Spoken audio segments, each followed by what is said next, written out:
সকল কর্ম লিখিতেছি হুকুম নিয়া, আল্লাহর হুকুম নিয়া। ঠিক কিনা বন্ধুরে আমার? শুধু আকাশটা বন্ধু ভেঙে যাবে না, তারকাগুলো শুধু ঝরে পড়বে না, সমুদ্র সেদিন শুধু উদ্বেলিত হবে না, সুস্থ মানুষগুলো বন্ধু মাতাল হয়ে যাবে, কিন্তু আসলে তারা নেশাগ্রস্ত থাকবে না, নেশাগ্রস্ত হয়ে যাবে। গর্ভধারিণী মা সন্তান প্রসবের আগে সন্তান প্রসব করে ফেলবে, গর্ভপাত করে ফেলবে, সে বলতে পারবে না, এত ভয়ঙ্কর হবে। নবীজি বলেছেন নারী পুরুষ উলঙ্গ হয়ে ল্যাংটা হয়ে উঠবে। মা আয়েশা বললেন, ইয়া রাসূলুল্লাহ, নারী পুরুষ যদি ল্যাংটা হয়ে গো, উলঙ্গ হয়ে গো, নবী কেউ কি কারো দিকে নজর দিবে না? নবীজি একটা ডাক দিয়ে বললেন, তারা একজন আরেকজনের দিকে তাকাবে, এই তাকানোর সুযোগ থাকবে না, কারণ এটা অত্যন্ত ভয়ঙ্কর হবে রে আয়েশা, কেউ কারো দিকে নজর দেওয়ার মতো কোনো সুযোগ থাকবে না। জোরে জোরে বলেন আল্লাহু আকবার। সেদিন আপনি আমি কি করব? ও বাগমারা, মনোহরপুর, মধ্যপাড়ার আমার যুবক বন্ধুরা, তোমরা সবাই শোনো গো, আমার নবীজি জানিয়ে দিয়েছেন ওই ভয়ঙ্কর বিপদের দিন, ওই ভয়ঙ্কর বিপদের দিন তোমাদের জন্য শুভ সংবাদ দিয়ে গেছে তোমাদের প্রাণের নবী। নবীজি বলেছে, যুবক প্রাণ করে শোনো, ওই কিয়ামতের দিন 7 শ্রেণীর মানুষকে আল্লাহ রাব্বুল আলামিন আল্লাহর আরশের নিচে জায়গা দিবে। কয় শ্রেণীর? এর মধ্যে এক শ্রেণীর মানুষ হবে রে বন্ধু, যুবকের দল। যেই যুবক পৃথিবীর সময় পৃথিবীর কাজ করেছে, যেমন আজকে যেই যুবকেরা তোমরা মাহফিলে এসেছো, তোমরা হলে অত্যন্ত বুদ্ধিমান, কারণ এই মুহূর্তে তোমাদের জন্য মাহফিলে আসা প্রয়োজন। সকাল বেলা যারা কাজ করো, কাজে যাওয়া প্রয়োজন, যারা ইউনিভার্সিটির স্টুডেন্ট তোমরা ইউনিভার্সিটিতে যাওয়া প্রয়োজন। ঠিক কিনা বলেন? এই মুহূর্তে তোমাদের মাহফিল প্রয়োজন, এই জন্য তোমরা মাহফিলে এসেছো। বুদ্ধি করে করে কাজ করবে, তোমাদের দুনিয়া এবং আখিরাত দুইটাই বন্ধু নিয়ামতে পরিপূর্ণ হয়ে যাবে। জোরে জোরে সুবহানাল্লাহ।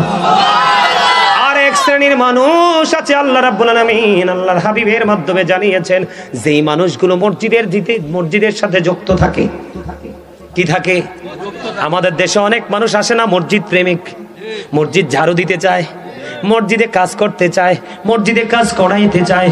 যারা মসজিদের সাথে আত্মার রিলেশন থাকবে রে, ওই মানুষগুলোর জন্য বন্ধু ওই সেই দিন আল্লাহর আরশের ছায়ার নিচে জায়গা বরাদ্দ থাকবে। কোনো দুঃখ কষ্ট যন্ত্রণা বন্ধু তাকে টাচ করবে না। জোরে জোরে বলুন সুবহানাল্লাহ। এগুলো এতক্ষণ যা বলেছে আজকের আলোচ্য বিষয় নয়, আপনাদেরকে বুঝাইছি। এখন আমি আমার আলোচনায় ঢুকবো, আমার ধুইয়া চলে যাবেন না আলোচনায় ঢুকবো? সবাই থাকবেননি নাকি চলে যাবেন? আমার দিকে তাকান বন্ধু। সূরা বাকারার প্রথমে আমার আল্লাহ কি বলতেছে? বিসমিল্লাহির রহমানির রহিম। আল্লাহু আকবার। আমার লগে লগে বিসমিল্লাহটা পড়তে পারছেন না? পারলেন না কেন? কারণ চর্চা নাই। কি নাই? আমরা যখন খাবার খাইতে যাই, আমরা যখন কি করতে চাই, খাবার খেতে যাই, বিসমিল্লাহ বলতে পারি না, কারণ আই এম ভেরি টায়ার্ড। ঠিক কিনা বলেন? ঠিক বলে, শুনছেন নি?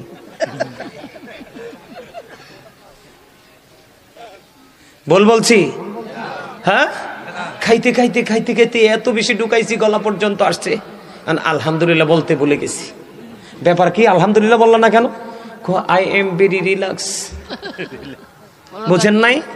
কারণ শুরুতে এত খিদা ছিল, আমি টায়ার্ড ফিল করছি, বিসমিল্লাহ বলতে ভুলে গেছি। খাইতে খাইতে এত বেশি খাইছি, আলহামদুলিল্লাহ বলতে ভুলে গেছি। নাউজুবিল্লাহ বলেন আরে জোরে। এরে ভাই তোরা ডিস্টার্ব করিস না, মাত্র 10টা না বাজে। আমি তো এই মাত্র, আমার কাছে মনে হয় যে মাত্র এশারের টাইম হয়েছে। আলহামদুলিল্লাহ বলেন। কেন বললাম তোমরা বিসমিল্লাহটা বলো নাই? লসে পড়ছো তো। যেই ব্যক্তি বিসমিল্লাহ শরীফ তেলাওয়াত করবে প্রত্যেকটা ভালো কাজের আগে, তার জন্য কাল হাসরে 4টা নদী বরাদ্দ থাকবে। বন্ধুরি আমার, প্রতিদিন প্রত্যেকটা ভালো কাজের আগে বিসমিল্লাহ বলে নিও, কিন্তু হারাম কাজের আগে, চুরি করার আগে বিসমিল্লাহ বললো না। কারণ পবিত্র কাজের আগে বিসমিল্লাহ বলা হারাম, আর ভালো কাজের আগে বিসমিল্লাহ বলা নিয়ামত। তোমরা মনে করতেছো হুজুর নদী দিয়া কি করব? কিয়ামতের দিন এত ভয়ঙ্কর অবস্থা হবে, কলিজা ছিঁড়ে যাবে, কলিজা ফেটে যাবে। পানির জন্য তুমি পাগল হয়ে যাবে রে, কেউ তোমার সেদিন বন্ধু হবে না। নবীজি জানিয়ে দিয়েছে উম্মত সাবধান হয়ে আসো, ওই দিন পাপ করে করে যদি কবরে আসো রে, তোমার জন্য এতটাই উত্তপ্ত গরম পানি তোমার জন্য বরাদ্দ করা হবে, মাথায় ডালতে দেরি, তোমার পেটের মধ্যে ঢুকতে দেরি হবে না। পেটের মধ্যে ঢুকতে দেরি রে, ভিতরের মধ্যে যা কিছু আছে সব কিছু বন্ধ লিকুইড হয়ে বের হয়ে যাবে। চিৎকার, কান্না, যন্ত্রণা, সেদিন কেউ থাকবে না তোমাকে সান্ত্বনা দেওয়ার। নাউজুবিল্লাহ বলেন। কিন্তু যারা আল্লাহ এবং আল্লাহর হাবিবের সাথে প্রেমের ডোরে লাগায়া কবরে যায় ভাগো, তোমাদের জন্য নিয়ামত নবীজি জানিয়ে দিলেন, যেই ব্যক্তি বিসমিল্লাহ পড়বা তার জন্য 4টা নহর বরাদ্দ থাকবে। একটা হলো মধুর নদী, একটা হলো দুধের নদী, একটা হলো শরবতের নদী, একটা হলো পানির নদী। তুমি যেটা খাইতে মন চাই সেটাই খেতে পারবা।